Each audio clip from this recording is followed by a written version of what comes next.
Estamos de volta aqui na Boca do Povo pela Itaberá 98,7 FM, uma emissora da rede Bandeirantes de Rádio. Agora nós vamos falar aqui sobre a Quaresma, a campanha da fraternidade com o Bispo Dom Rafael Biernacki, que está com a gente. Bispo, bom dia. Muito obrigado por ter atendido aí o nosso convite. Bom dia, Jorge. Queridos ouvintes, é uma ocasião importante, é a primeira vez que venho a esta rádio e uma alegria também de podermos estar juntos, então, na nossa história, nesta manhã. Seja bem-vindo, viu, Bispo? E que seja a primeira de muitas, né? Acima de tudo. Obrigado, Jorge. Vamos começar falando da Quaresma, né? Que época é essa? A importância disso para a Igreja Católica? Queridos ouvintes, então o ponto fundamental é a revelação do amor de Deus, que aconteceu na história, historicamente, a encarnação de Jesus. Nós conhecemos agora Deus como Ele é. Ele nasce menino para que ninguém tenha medo de acolher Deus. E a manifestação máxima do amor sobre a humanidade é quando Jesus morre na cruz, a sua ida para o Calvário, a doação de sua vida, a sua entrada na morte, na ressurreição e a sua presença entre nós. Então, a partir deste ato total de Deus, a manifestação de Deus, nós conhecemos agora como age Deus com cada pessoa humana, com amor e misericórdia. Deus nos ama no seu mistério e por isso a Quaresma, depois da paixão, morte e ressurreição do Senhor, ela é organizada na vida em que os discípulos, os seguidores de Jesus, para compreenderem o seu caminho, vão fazendo um caminho de formação, de compreensão, de vivência. E por isso era um caminho dos catecúmenos, em que eles recebiam as informações para poderem ser batizados. Batizado quer dizer inseridos na vida de Cristo. Assim como Jesus se encarna, entra na nossa história, nós pelo batismo entramos na comunhão com Jesus. E é o caminho da Quaresma nas suas diversas etapas. Hoje nós temos então na igreja o tempo da Quaresma, são 40 dias, em preparação à Páscoa, para entrarmos na contemplação deste mistério do amor de Deus e da misericórdia sobre nós. Deus não nos destrói. Nenhum pecado, nenhuma gravidade de nossa vida impede o amor amoroso de Deus sobre nós e a sua misericórdia, para que nós nos realizemos. Por que esse período começa justamente depois do Carnaval, Bispo? O Carnaval, então, ela nasce também dentro da igreja. A vida nossa deveria ser uma festa. É o ideal de nossa vida, a gratuidade. A festa quer dizer a gratuidade, assim como deveria ser a nossa vida. Então, era antecipado por isso, para entrarmos num momento de penitência. Penitência não quer dizer um momento triste. Penitência quer dizer a alegria de quem se prepara para entrar numa relação profunda com Deus e a nossa vida seja tocada por este mistério de Deus. Nós não encontramos realização em nossa vida se não estabelecemos uma relação com o absoluto que é Deus. E a Quaresma nos ajuda neste ponto.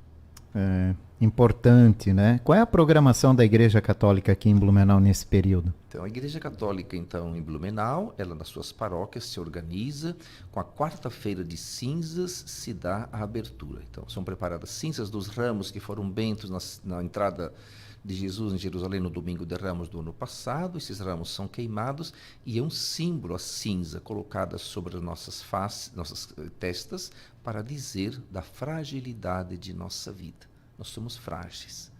E é nesta fragilidade, neste limite belo da nossa vida, nós caminhamos. E Deus, sob o olhar de Deus. Mas nós não caminhamos sozinhos, caminhamos com Deus presente, Jesus presente na nossa história. Por isso, a Igreja propõe também uma prática religiosa.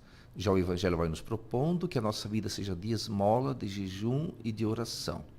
Então, a esmola é cuidar com os outros que convivem na nossa história. A oração, então, é o nosso encontro com Deus. Eu que me estabeleço com Deus na oração, uma relação, que pode ser comunitária ou pessoal. Comunitária quando nós nos encontramos em família, nas rodas de oração, na igreja, nas celebrações. E temos também a oração pessoal. Então, até o Evangelho diz, quando você vai rezar, entra no teu quarto. Isto é, Deus mora no mais íntimo de nossa existência e no mais íntimo de nosso ser nós devemos nos encontrar com Deus, onde não temos outras luzes que guiam a nossa vida, senão o mistério de Deus dentro de nós. Santo Agostinho que diz, Deus, eu te procurava em todo lugar, na sabedoria, na filosofia.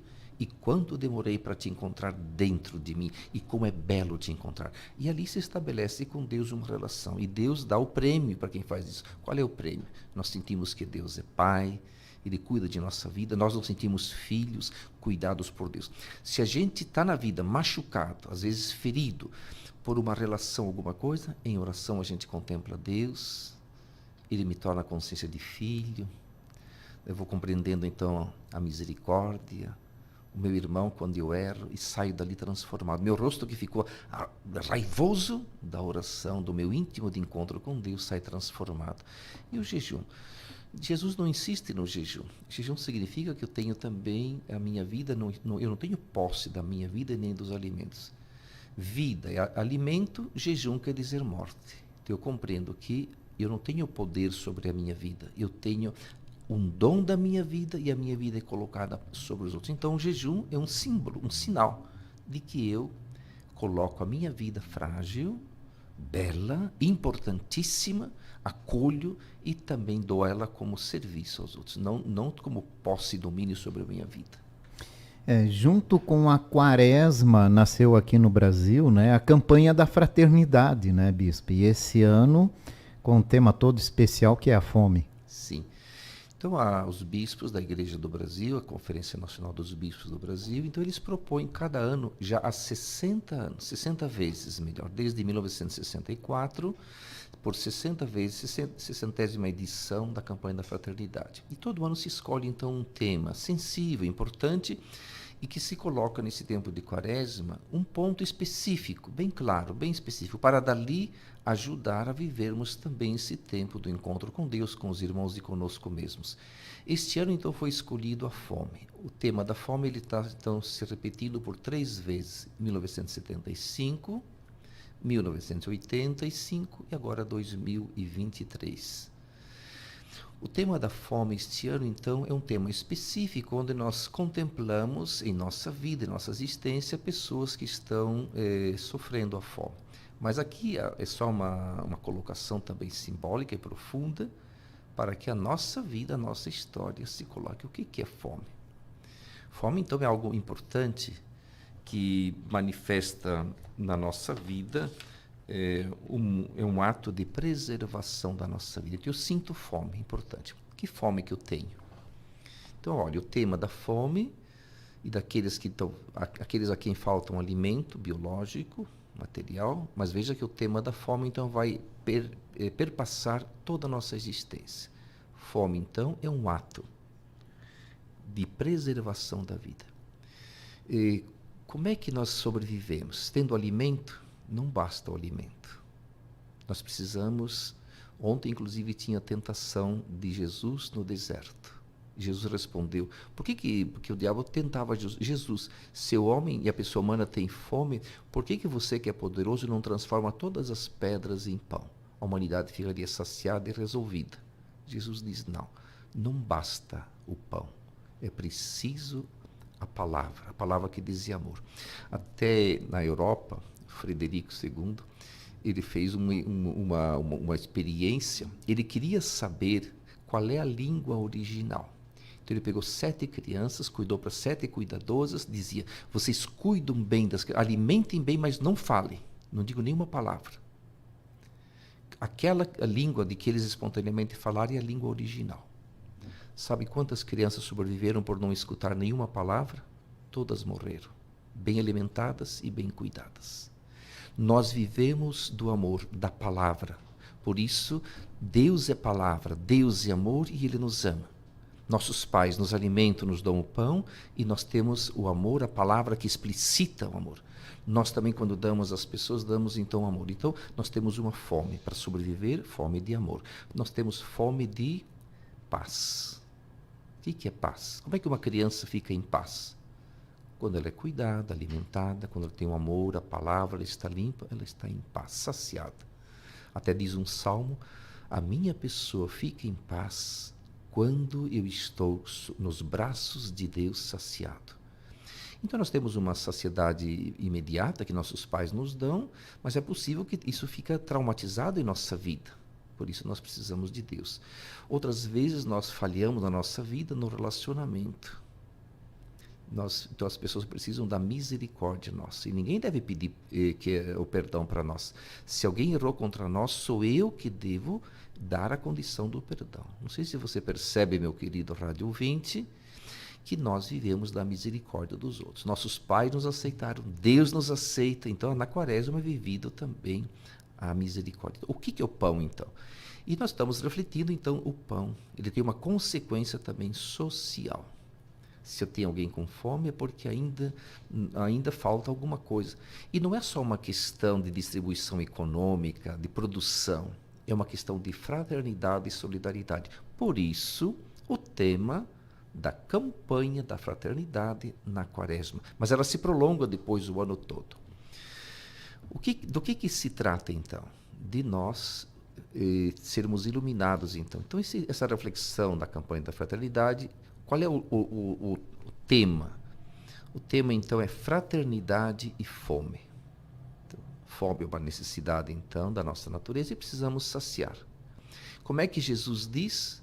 Daí nós temos uma iluminação bíblica. Mateus capítulo 14, versículo 16. Dai-lhes vós mesmos de comer. Então ali Mateus vai descrevendo que Jesus ficou um dia todo com um grande grupo, uma grande multidão. Cada um tinha necessidades diversas. Jesus ia cuidando, curando, resolvendo. Deus olhava com compaixão. No fim do dia, estava terminando o dia, as pessoas estavam com fome e os discípulos disseram para Jesus: manda que cada um vá se arranjar comida. Jesus disse: não, dai-lhes vós mesmos de comer. Este é o lema, o carisma, a espiritualização. Por isso o tema da campanha de fraternidade. Fraternidade e fome, e dai-lhes vós mesmos de comer. Então Deus já colocou toda a beleza da alimentação necessária no mundo. Deus colocou o mistério de nossa vida e nós precisamos nos saciar e dar nós mesmos de comer. Daí Jesus perguntou: o que vocês têm aí? O que eles responderam? Nós temos aqui 5 pães e 2 peixes. O que era isso aqui? O necessário para a minha vida. Jesus disse: bem daqui. Isto é o necessário para a tua vida. Não, Rafael, você tem vida, é o necessário para você viver e se alimentar? Me dá aqui a tua vida. E com você, eu vou colocar você ser capaz de ser solidário e fraterno, e a tua vida vai saciar as pessoas que precisam. O Jesus dá um impulso aos apóstolos e diz: vocês têm condições de solucionar a necessidade da fome nas diversas necessidades que uma pessoa humana tem. Bispo, falando nisso, né, nessa questão da solidariedade, nessa questão da fome, não só fome de alimento, fome de muitas coisas, o mundo exige muito da gente hoje em dia, né? Sim. A gente tem muita responsabilidade cada dia mais, e isso faz que surjam muitas doenças psicológicas, né? E tem chamado muita atenção esse crescimento da depressão, da ansiedade, as pessoas cada vez mais ansiosas. E há um bom tempo eu ouço muito algumas pessoas dizerem assim: porque não tem Deus no coração. Como é que qual é a importância da religião, né, da pessoa ter um apoio religioso nesse momento, para ela conseguir ter esse equilíbrio emocional, que é um desafio nos tempos modernos, né? Sim, terrivelmente. Todos nós, então, precisamos de morar, de estar seguro. Querido rádio ouvinte, onde é que você mora? Enquanto você está agora trabalhando, caminhando na vida, onde é que é a tua existência? Onde é que você mora? Então, eu tenho que morar dentro de mim, no amor. Onde é que está o amor? Onde é que é a fonte do amor? É Deus. Se eu não consigo estabelecer com Deus esta confiança diária, veja, eu me desestabilizo diante dos desafios diários da minha vida, das diversas tarefas e dos diversos problemas. Veja, se eu fico ativista, trabalho o tempo todo, se eu tenho 1000 problemas, dispersões, inclusive problemáticas, situações externas que me chamam a atenção, e eu não consigo viver centrado no amor, em mim, em Deus. Aí eu não consigo, a partir disso, gestir meu trabalho, as pessoas e assim por diante. Por isso que você me pergunta, Jorge, qual é a importância do divino, do absoluto? Toda pessoa humana precisa, necessita ter uma confiança em Deus.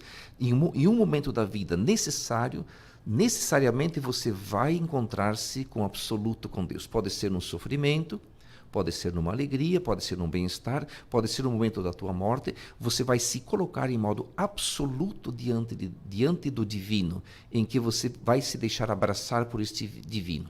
Eu posso me deixar abraçar no divino quando eu estou no bem-estar, quando eu tenho o necessário, o amor das pessoas. Então, normalmente, a experiência do divino passa por nossos pais. Quando nós temos o amor do pai e da mãe, esta experiência de que somos acolhidos e amados nos situa. Onde é que eu vivo? Então, no amor de meus pais, e eu me sinto amado, acolhido.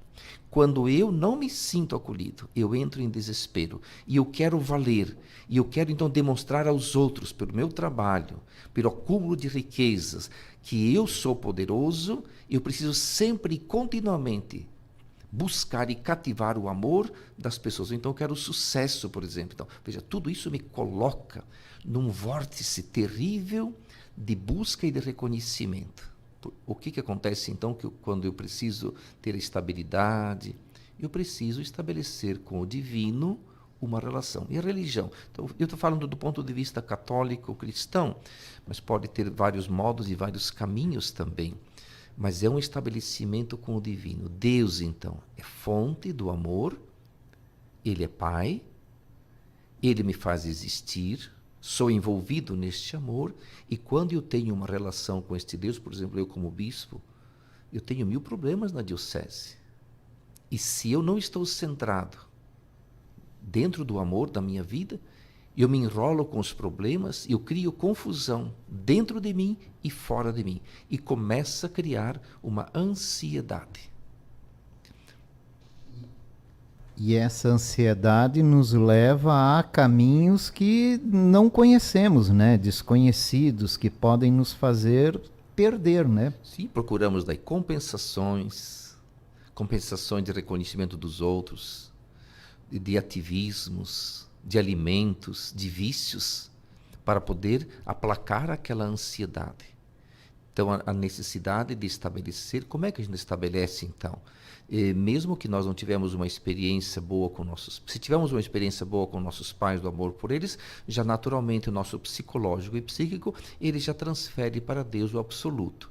Mas se eu não tenho a experiência do amor, da paternidade, e que estamos em crise hoje, uma crise profunda na família, no amor, e nós não conseguimos dar o amor aos filhos, não faz mal. É uma dificuldade, mas não faz mal. Isto não impede que eu faça a experiência com o absoluto. E haverá um momento em que isto acontece. Não posso fazer isto pela oração, posso fazer isto pela vida comunitária, na vida comunitária católica, cristã, nos grupos de oração, ou então, se também outras pessoas nos ouvem, não só do ponto de vista católico, de outros modos também se estabelece com Deus uma relação, onde eu vou tendo este cuidado de que Deus me acolhe, eu tenho um valor em si. Por exemplo, alguém pode vir e me dizer, você é belo, isso não muda aquilo que eu sou. E se outro diz, você é feio, não muda aquilo que eu sou. Se diz, outro vem e diz, você não presta. Não, isso não é o problema meu, é você que interpreta, mas eu e a minha essência sou segundo o meu ser e posso estar seguro. A minha verdade, o meu ser se apresenta diante de Deus, Deus me ama e me acolhe. E quando eu sinto esta experiência, eu sinto segurança. Daí eu começo, então, a ser envolvido pelo amor de Deus, pela misericórdia, e agora eu não preciso exigir dos outros a perfeição. Mas eu vivo com os outros uma relação de santidade como Deus faz. Eu olho agora as pessoas com amor, respeito na sua fraqueza, no seu ser, e as considero enquanto elas são. E na misericórdia, toda pessoa pode errar quanto quiser. Eu não te destruirei, porque Deus não me destrói. Ele me ama e é misericordioso comigo, agora eu posso ser assim com você. E aí se estabelece uma relação bela. A minha experiência com o absoluto e com Deus e faz com que Deus me envolva com a sua santidade e o seu amor. Ele me acolhe assim como eu sou, nada impede em mim, nenhum erro, nenhuma dificuldade impede de Deus me amar, e Deus misericordioso diz, eu não te destruo. Por isso que ele se encarnou e conhecemos como é Deus. Até diziam para Jesus, Jesus desce da cruz, daí vamos entender que você é Deus. Jesus diz, se eu descer da cruz eu tenho que culpar alguém. Eu assumo toda a miséria de toda a humanidade.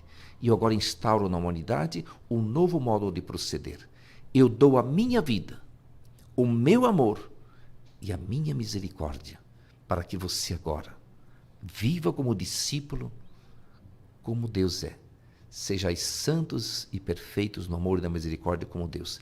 E a Páscoa, a Semana Santa, é isto. Até que nós descobramos na nossa relação com Deus. Estamos falando da ansiedade. Como é triste quando eu não estou centrado no valor do meu ser.